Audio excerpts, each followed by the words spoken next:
जून का महीना है और गर्मी से लोगों की हालत खराब हो रही है। गांव वाले इस तपती धूप से सारे परेशान हैं। गर्मी के कारण तपती धूप में किसी का घर से बाहर जाने का मन भी नहीं करता है। सब अपने अपने घरों में धूप से बचने के लिए बैठे हैं। राजू बेटा, इतनी गर्मी है, बाहर मत जाना, लोग बीमार हो रहे हैं। माँ, ठेला नहीं निकाला तो चूल्हा कैसे जलेगा? सब्जी बेचकर लौट आता हूँ जल्दी ही। नहीं बेटा, इस गर्मी और तपती धूप से लोग बहुत बीमार हो रहे हैं, इसलिए तुम्हें कहीं जाने की ज़रूरत नहीं है। इस गर्मी से कुछ दिनों की राहत मिल जाए तो तुम अपना काम कर लेना। पर माँ, इस गर्मी और धूप की वजह से हम हमारा काम बंद कर दें क्या?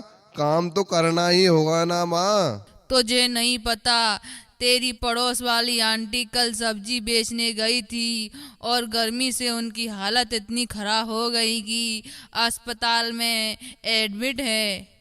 राजू और उसकी माँ बात कर रहे थे।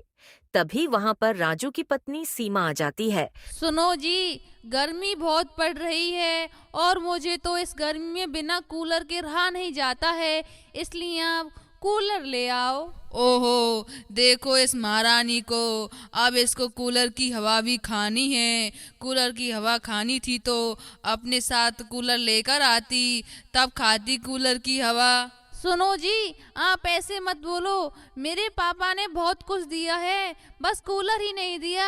और कूलर नहीं दिया तो क्या हुआ, पंखा तो दिया था ना। हाँ सीमा, पंखा दिया है, इसलिए तुम पंखा की हवा खाओ, क्योंकि कूलर के लिए मेरे पास पैसे नहीं हैं। कितनी धूप पड़ रही है, तुमको पता है ना। और इस तपती गर्मी में वे पंखा भी गर्म हवा दे रहा है, मुझे नहीं खानी उस पंखे की हवा। सुन राजू, तुझे इस महारानी के लिए कूलर लाने की कोई जरूरत नहीं है। देखो जी, मुझे कूलर चाहिए तो चाहिए, मुझसे नहीं रहा जाएगा इस गर्मी में। तुम दोनों लड़ते रहो, मैं तो चला यहाँ से। राजू अपनी माँ और पत्नी की अनबन से परेशान होकर वहां से चला जाता है।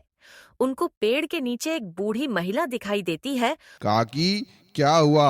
आप ठीक है ना? हाँ बेटा, ठीक हूँ। इस तपती धूप और गर्मी से परेशान होकर यहाँ थोड़ी देर के लिए छाया में बैठ गई थी। ऐसी गर्मी में हम कुछ कर भी तो नहीं सकते हैं। इस जून की गर्मी ने तो सबका दिमाग गर्म कर दिया है। हाँ बेटा, पता नहीं इस गर्मी के कारण कितने लोग बीमार हो रहे हैं, कितने लोग परेशान हैं। और अमीरों का क्या है, अमीर लोग तो बढ़िया एसी में बैठे रहते हैं, हम गरीबों के पास तो पंखा तक भी नहीं है। हाँ काकी, गरीब लोगों का तो बिना पैसे के जीना भी मुश्किल है, दर दर की ठोकरें भी खानी पड़ती हैं। और वो बूढ़ी महिला वहां से चली जाती है। तभी वहां पर राजू का दोस्त मोहन आता है और मोहन राजू से बोलता है। राजू, मुझे पता है, उस किशोर ने अपने घर में 2 बड़े बड़े एसी लगवाए हैं और उसका एसी तो ऐसा चल रहा था मानो जैसे बर्फ की सिल्ली पर बैठे हो। काश हम भी एसी में रह पाते। इतनी गर्मी जो पड़ रही है, एसी के एक अलग ही मजे हैं। अरे मोहन, हमारी इतनी गुंजाइश नहीं कि हम मुखिया जी के बेटे किशोर की तरह घर में एसी लगवा सकें। और तू ही ना मोहन, पता नहीं उस किशोर के घर क्यों जाता है। तुझे पता है हमारी इतनी हैसियत नहीं है कि हम एसी लगा सकें। हाँ हाँ, ठीक है मेरे दोस्त, मैं अब नहीं जाऊंगा, पर तू क्यों परेशान हो रहा है? क्या बताऊं यार मोहन, वो सुबह सुबह माँ बीवी में दोनों में अनबन होना शुरू हो गया। क्यों, और किस बात को लेकर? वो यार मोहन, सीमा बोल रही थी कि मुझे कूलर चाहिए, पंखे की हवा से उसको गर्मी लगती है, इसलिए वह कूलर खरीदने की मुझे बोल रही थी। तो इसमें क्या हुआ, खरीद लिया कूलर? पहली बात तो मेरे पास पैसे नहीं है, और दूसरी बात माँ नहीं चाहती कि मैं कूलर लेके आऊँ। मुझे पता है ना, माँ और सीमा में कभी बनती नहीं है, इसलिए मैं नहीं चाहता इस कूलर की वजह से फिर से घर में झगड़ा हो। देख लेना यार तू, अब मैं चलता हूँ। मोहन अपने घर चला जाता है और मोहन अपनी पत्नी गीता को देख बोलता है। गीता, तुझे पता है मैं मुखिया जी के बेटे किशोर के यहाँ गया था और उसने अपने घर में 2 एसी लगवाए और एसी की हवा इतनी ठंडी थी मानो जैसे सिल्ली के ऊपर बैठे हो।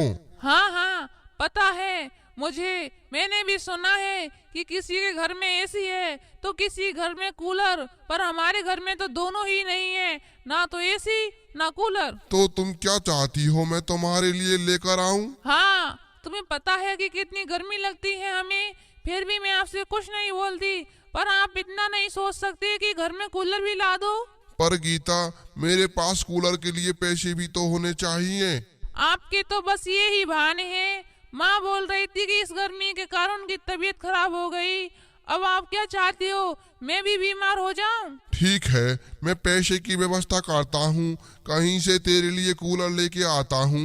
यह सुन गीता सो जाती है और उधर राजू अपनी पत्नी सीमा से बोलता है। सीमा, ओ सीमा, भूख लग रही है, कुछ खाने को ले आओ। मैंने नहीं बनाया इस गर्मी में कोई खाना वाना, अगर खाना खाना है तो अपनी माँ से बनवा लो, बना देंगी मैं तुम्हारे लिए खाना। सीमा, यह तो किस तरह बोल रही हो? तो और कैसे बोलूं, तुम्हें खूब पता है खाना बनाते टाइम कितनी गर्मी लगती है, और मैं पागलों की तरह गर्मी में खाना बनाती रहती हूँ।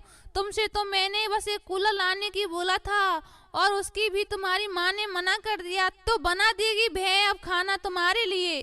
देखा तूने कैसे पटल पटल बोल रही है यह महारानी। इस महारानी को कूलर की हवा खाने के अलावा कुछ नहीं दिख रहा। आई बड़ी कूलर की हवा खाने वाली। माँ जी, अगर आपको इतनी ही दिक्कत है तो आप बना लो ना खाना। हाँ हाँ, बना लूंगी खाना, और बनाऊंगी तो तुझे थोड़ी पूछूंगी। राजू अपनी पत्नी सीमा और माँ की लड़ाई से परेशान हो जाता है और फिर वहाँ से चला जाता है। बेटा कहाँ जा रहा है, मैं अभी खाना बनाती हूँ, तू खाना खाकर जाना। इस महारानी की वजह से मेरा बेटा भूखा चला गया। बस एक इसको ही गर्मी लगती है, हमें तो गर्मी लगती ही नहीं। हम तो इसकी तरह कूलर की हवा खाने की जिद करते नहीं, घर की स्थिति भी देखनी पड़ती है, पर नहीं, इस महारानी को तो बस कूलर ही चाहिए। इतना बोलकर राजू की माँ वहाँ से चली जाती है और तभी वहाँ पर मोहन की पत्नी गीता आती है। अरे सीमा, तुझे पता है हमारे गांव के जो मुखिया जी हैं, उसके बेटे किशोर ने अपने घर में बड़े बड़े 2 एसी लगवाए हैं। अरे गीता, एसी कहाँ, हमारी किस्मत में तो कूलर भी नसीब नहीं है।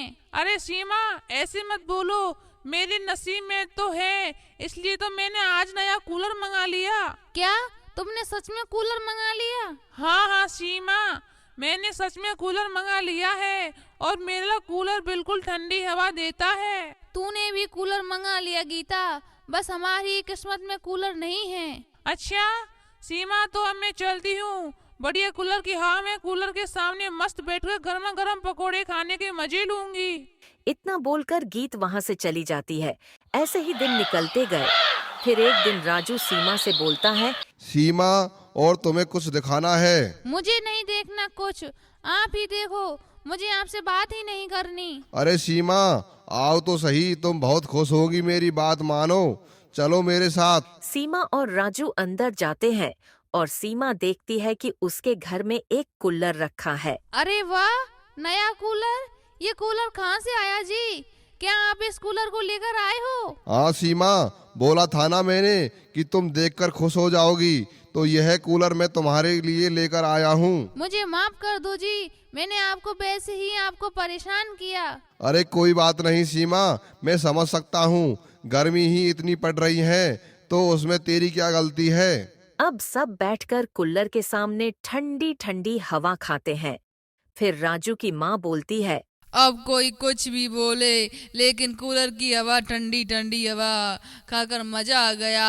आज इस गर्मी से थोड़ी राहत मिली है। हाँ माँ, अब पता चला कि गर्मियों में कूलर की कितनी आवश्यकता होती है। सीमा बहू, मुझे माफ करना, मैं खामखा तुझे भला बुरा बोल रही थी, हमें समझना चाहिए था। अरे माँ जी, आप माफी मत मांगो, माफी तो मुझे मांगनी चाहिए, इसमें आपकी कोई गलती नहीं है। मैंने जानबूझकर यह सब किया था ताकि आप सब परेशान होकर मुझे यह कूलर ला दे, क्योंकि इस गर्मी से सबकी हालत खराब हो रही थी। और माँ जी, आप लोग पैसे के लोभ के चक्कर में कूलर नहीं ला रहे थे, पर अगर इस गर्मी से आपकी या उनकी तबीयत खराब हो जाती तो हमारा कूलर खरीदने से ज़्यादा पैसे तो हॉस्पिटल के चक्कर और दवाइयों में लग जाते, इसलिए मैंने यह नाटक किया था माँ जी। अरे बहन सीमा, कितना अच्छा सोचा तुमने, आज सच में मजा आ गया कूलर की हवा खाके। राजू, सीमा और राजू की माँ खुशी खुशी एक साथ रहती है और गर्मी में कूलर के सामने बैठकर मस्त गर्मियाँ निकालते हैं।